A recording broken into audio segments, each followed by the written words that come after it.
Ang bongga lang ng promotions ng Hello Love Again ang reunion movie ng Kat Den Love team ni Catherine Bernardo at Alden Richards.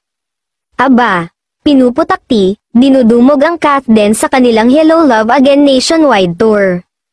Mula sa launching nila sa Ayala Mall Soledad Nuvali noong October 5 ay talaga namang nakasunod sa kanila ang sambayanan pati sa Vista Mall noong October 8, SM City Baliwag, Bulacan at Marquee Mall, Pampanga noong October 12.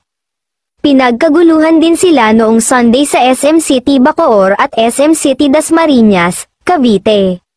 Sa mall events pa lang nila ay makikitang dudumugin din sa mga sinehan ang Hello, Love, Again, kapag ipinalabas na sila starting November 13.